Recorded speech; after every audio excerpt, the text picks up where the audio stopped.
سلمان صاحب، مفتاح اسماعیل صاحب کہہ رہے ہیں کہ ملک ڈیفالٹ ہونے کا خطرہ ہے. آپ کے ہی اپنے وہ فائنانس منسٹر رہ چکے ہیں پاکستان مسلم لیگ نون کے, 2 بار ان کا بھی ہے, اور جبکہ حکومت کہہ رہی ہے سب کچھ ٹھیک ہے. آج اسحاق ڈار صاحب نے کہا کہ ذاتی اناج میں نقصان پہنچا رہے ہیں, کیونکہ ایک فائنانس منسٹر جس کا پارٹی سے تعلق ہو اگر وہ ایسا اسٹیٹمنٹ دے گا تو واقعی اکانومی پہ فرق پڑے گا. دیکھیں مفتاح اسماعیل صاحب کا جو کل انٹرویو تھا ایک ٹی وی چینل کے اوپر, آپ نے بھی دیکھا ہوگا, تو انہوں نے جو پوری بات کی تھی نا, انہوں نے کہا تھا کہ جی ڈیفالٹ کا خطرہ ہو سکتا ہے اگر آئی ایم ایف پروگرام واپس نہیں آیا. تو خیال ہم ان کے اگر اسٹیٹمنٹ کو کاٹ کے اپنی سہولت کے حساب سے پریزنٹ کریں گے تو وہ شاید مس ریپرزنٹیشن ہوگی.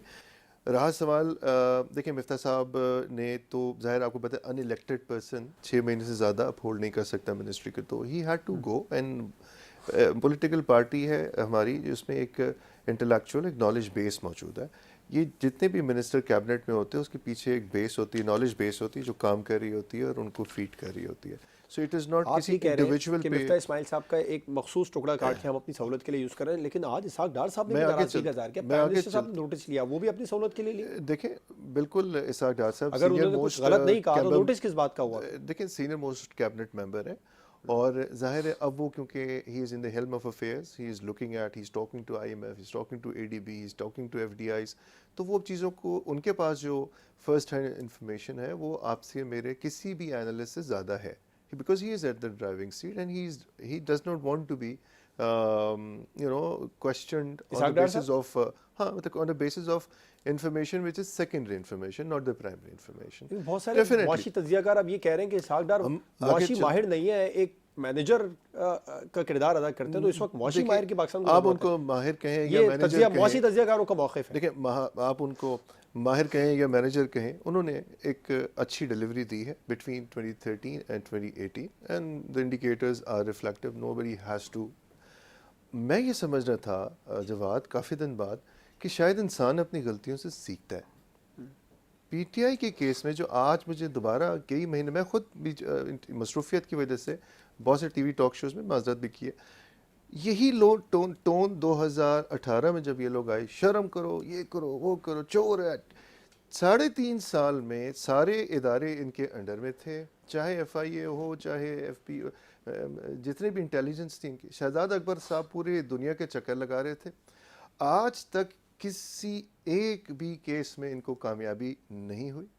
سب سے بڑا انویسٹر چائنا تھا نا, آپ نے ایسے ابھی ایک اینالسٹ نے کہا, جس نے کہا جی چائنا سب سے بڑے انویسٹر کو سب سے زیادہ اوفینڈ کیا آپ نے ٹیک اوور کرنے کے بعد. آپ نے سب سے پہلے انہیں پہ الزام لگایا کہ جی آپ چائنا کے جو معاہدے ہیں ٹرانسپیرنسی نہیں ہے, اور اس کے بعد یو ایس گورنمنٹ نے بھی اس پہ اسٹیٹمنٹ دے دیا. بعد میں آپ کو بڑی سبکی ہوئی, آپ ثابت نہیں کر سکے.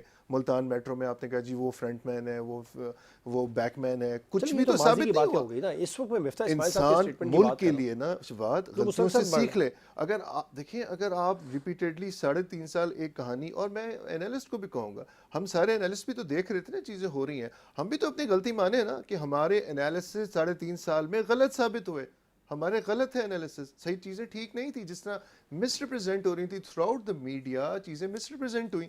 اور ہم سب یہ قوم یہ دیکھ رہی تھی کہ بہت بڑے خزانے جو ہے نا لوٹے ہوئے وہ ملک میں واپس آئیں گے. چلے یہ تو آپ نصرت حارث صاحبہ کی بات کا جواب دے رہے ہیں, مجھ سے اس کا جواب دوں گا. میرا مفتاح اسماعیل صاحب کا میں آپ سے جواب مفتاح اسماعیل صاحب پہ آپ کی جو ہے نا وہ گوٹ پھنس گئی ہے. ہم آگے کیوں نہیں پھنسے گی سر؟ یہ مفتاح اسماعیل جب آنے سے جب فوری طور پر آئے تھے سلمان صاحب, انہوں نے جب مشکل معاشی فیصلے کے, تو آپ لوگ ان کے گن گاتے نہیں تھک رہے تھے. آج یہی مفتاح اسماعیل صاحب ہو گئے, ہم تو کچھ بھی نہیں کر رہے ایز اے ذاتی الزامات لگ رہے ہیں. مفتاح اسماعیل صاحب کے لیے ہم کچھ بھی نہیں. دیکھیں ہی پوری جماعت نے ایک پولیٹیکل جماعت پرائز پے کی ہے, کیونکہ وہ فیصلے جو اپریل میں لینے تھے نا, جس کوانٹم میں پیٹرول کی پرائسز بڑھی ہیں, قوم نے کبھی تاریخ میں وہ پرائسز کی انکریز نہیں دیکھی. لینا اس لیے پڑ گئی کیونکہ اگلے نے تو جانے سے پہلے 10 روپے اور کم کر کے چلے گئے تاکہ یہ آئیں, یہ بڑھائیں, تو ان کے اوپر وہ اونس جائے.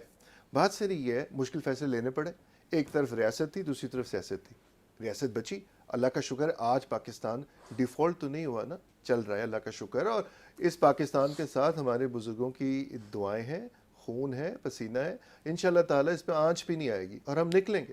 اور انشاءاللہ تعالیٰ ہم سب ساری جماعتیں ایک ساتھ ہیں, اور انشاءاللہ تعالی ہم آگے بڑھیں گے. آپ دیکھیے گا اکتوبر میں جب الیکشن ہوگا تو انشاءاللہ تعالی جس طرح سے جو انڈیکیٹرز ہوں گے وہ بہتری کی طرف ہیں. اگر آپ ابھی بھی دیکھ لیں تو اسٹیبلٹی فیول پرائسز میں آ گئی ہے بیکاز ایک کوشن کریٹ ہوا ہے. یہ تو کم ہونی چاہیے اللہ تھی کا نا، جس شکر طرح ہے. انٹرنیشنلی پیٹرول کے پرائز لیکن بڑھ نیچے آ نہیں رہے ہیں، رہی, آپ میں لوگ یہ تو کم. کہوں گا مزید بڑھ نہیں رہی. اللہ کا شکر ہے آگے اسٹیبل ہو گئی ہے. ایٹ لیسٹ یہاں سے اگر اسٹیبل بھی ہو جائے, کرنسی اسٹیبل ہو جائے, معاملہ ٹھیک ہونے شروع ہو جائیں گے انشاءاللہ تعالی یہاں سے. رائٹ.